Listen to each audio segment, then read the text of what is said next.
Ready start. लापरवाही आमतौर से उस तरह की असावधानी को कहते हैं जो सामान्य व्यवहार में विफलता के फलस्वरूप उत्पन्न होती है। स्टॉप। कोई काम अगर कोई व्यक्ति सामान्य विवेक के अनुसार ध्यान रखते हुए संपन्न करता है तो परिणाम घातक नहीं होते हैं। स्टॉप। इंसानी सामान्य व्यवहार में इस तरह की चूक और कर्तव्य निर्वाह में विफलता की प्रवृत्ति आज समाज में बढ़ रही है। स्टॉप। लोगों के बर्ताव में लापरवाही से कई बार खुद संबंधित लोगों को भी शर्मिंदा होना पड़ जाता है। इसका नतीजा यह हो रहा है कि कहीं यातायात दुर्घटनाएं तो कहीं बाढ़ जैसे मामले में उत्तरोत्तर बढ़ोतरी हो रही है। लेकिन यह मानवीय लापरवाही ही है कि भयंकर जानमाल के नुकसान के बावजूद और इनकी पुनरावृत्ति होने पर भी कोई सबक आम लोग लेना जरूरी नहीं समझते।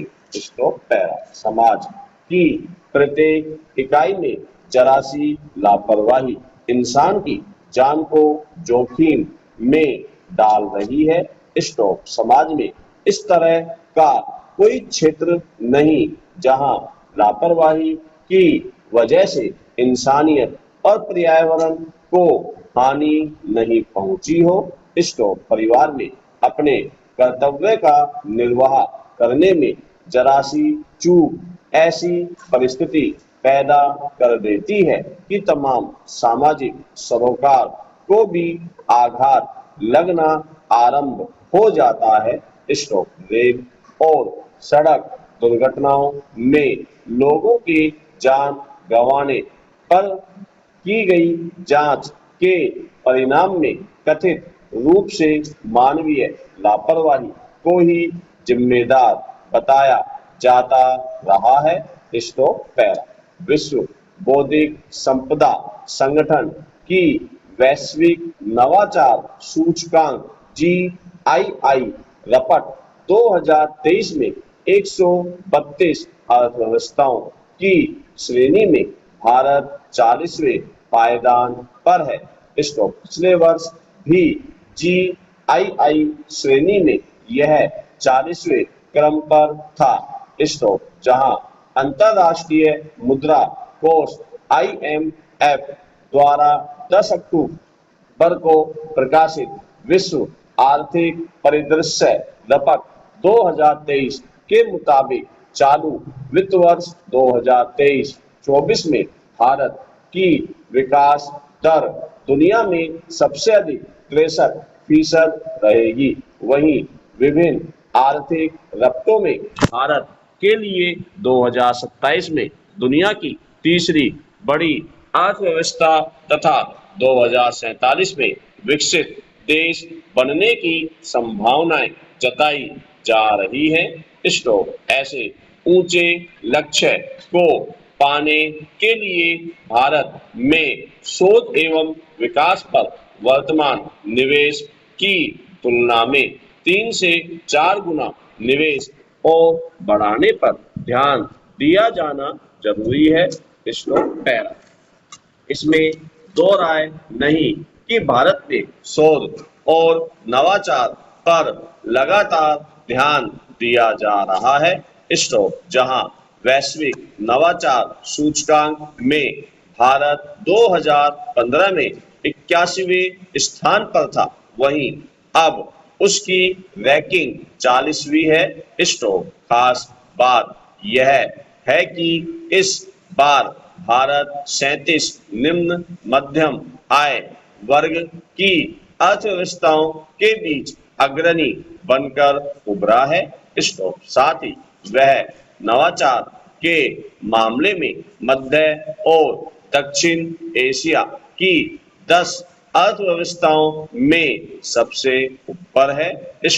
इन सबके बावजूद अब देश की अर्थव्यवस्था के विभिन्न क्षेत्रों की रफ्तार तेजी से बढ़ाने के लिए देश में शोध एवं नवाचार के नए अध्याय लिखे जाने जरूरी हैं। Stop para. गौरतलब है कि शोध एवं नवाचार में भारत की रैंकिंग यह दर्शा रही है कि भारत नवाचार का केंद्र बनता जा रहा है। स्टॉप भारत ने कारोबारी विशेषज्ञता, रचनात्मकता, राजनीतिक और संचालन से जुड़ी स्थिरता, सरकारी प्रभावशीलता जैसे विविध क्षेत्रों में अच्छे सुधार किए हैं। स्टॉप साथ ही भारत में डिजिटल अर्थव्यवस्था, घरेलू कारोबार में सरलता, विदेशी निवेश जैसे मानकों में भी बड़ा सुधार दिखाई दिया है।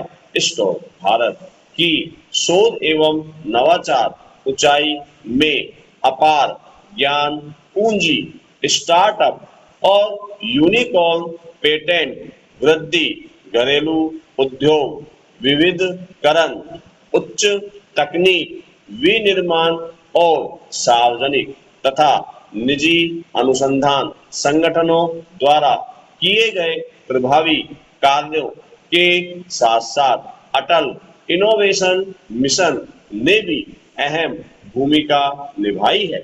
Stop para. निसंदेह भारत में शोध एवं नवाचार को बढ़ाने में डिजिटल ढांचे और डिजिटल सुविधाओं की भी अहम भूमिका है। स्टॉप भारत के नवाचार दुनिया में सबसे प्रतियोगी, किफायती, टिकाऊ, सुरक्षित और बड़े स्तर पर लागू होने वाले समाधान प्रस्तुत कर रहे हैं। स्टॉप उल्लेखनीय है कि भारत आईटी, सेवा, निर्यात और वेंचर कैपिटल हासिल करने के मामले में लगातार आगे बढ़ रहा है। स्टॉप स्टार्टअप के लिए वित्तीय इंतजाम में भी भारत की बढ़त बनी हुई है। स्टॉप विज्ञान और इंजीनियरिंग स्नातक तैयार करने में भी भारत दुनिया में सबसे आगे है। स्टॉप भारत के उद्योग कारोबार तेजी से समय के साथ आधुनिक हो रहे हैं। स्टॉप कृषि से संबंधित चुनौतियों के समाधान के लिए भारत ने जिस तरह विज्ञान और प्रौद्योगिकी का प्राथमिकता के आधार पर उपयोग किया, उससे वह कृषि विकास की डगर पर तेजी से आगे बढ़ा है। स्टॉप उल्लेखनीय है कि 25 सितंबर को केंद्र सरकार ने फार्मा मेडटेक सेक्टर पीआरआई में शोध तथा नवोन्मेष को प्रोत्साहन देने के लिए 5,000 करोड़ रुपए की योजना शुरू की। स्टॉप यह योजना भारत के फार्मा मेडटेक क्षेत्र को बढ़ाने में मील का पत्थर साबित होगी। Stop para. दुनिया के 180 से अधिक देशों में शोध एवं विकास में करीब 2 लाख करोड़ डॉलर से अधिक की राशि व्यय की जाती है। स्टॉप उसमें अमेरिका, चीन, जापान, जर्मनी और दक्षिण अफ्रीका की हिस्सेदारी 3/4 से अधिक है। स्टॉप मगर भारत की हिस्सेदारी अत्यधिक कमजोर है। स्टॉप अगर हम उद्योगों की बात करें तो प्रमुख उद्योगों औषधि, वाहन, तकनीक, हार्डवेयर, सॉफ्टवेयर और इलेक्ट्रॉनिक्स में ही पूरे औद्योगिक शोध एवं विकास के व्यय का करीब 73% व्यय हो जाता है। स्टॉप इन उद्योगों में भी यह खर्च कुछ चुनिंदा कंपनियों तक सीमित है। स्टॉप हम इलेक्ट्रॉनिक उपकरण, वैमानिकी, विनिर्माण सामग्री, रसायन और औद्योगिक अभियांत्रिकी जैसे अहम क्षेत्रों में बहुत पीछे हैं। स्टॉक हमारे देश में आंतरिक शोध एवं विकास में कोई बड़ा निवेशक नहीं है।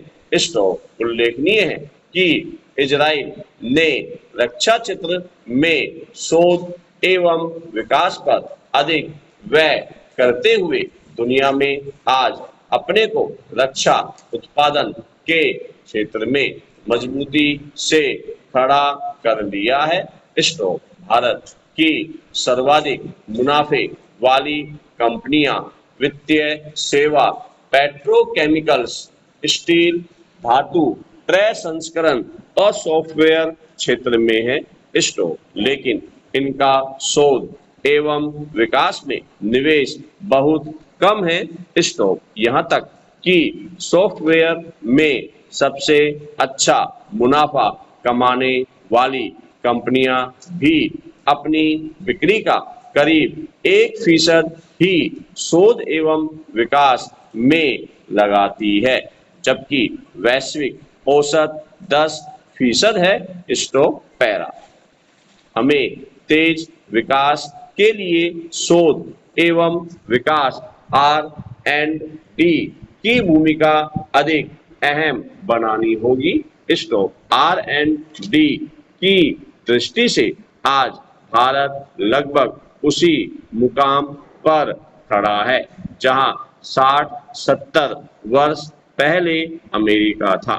स्टॉक गौरतलब है कि अमेरिका ने R&D पर तेजी से अधिक खर्च बढ़ाते हुए सूचना प्रौद्योगिकी, संचार, दवा उत्पादन, अंतरिक्ष अन्वेषण, ऊर्जा और अन्य अनेक क्षेत्रों में तेजी से आगे बढ़कर दुनिया का सबसे शक्तिशाली देश बन गया है।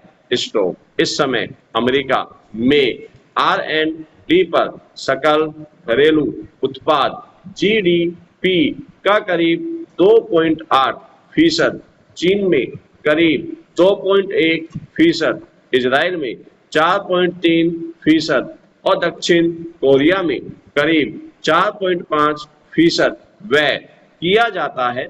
स्टॉक भारत में पिछले 4 दशक से R&D पर व्यय करीब 0.6 से 0.7% के करीब स्थिर है। स्टॉक यह ब्रिक्स देशों की तुलना में और विश्व औसत 1.8% से भी कम है। स्टॉक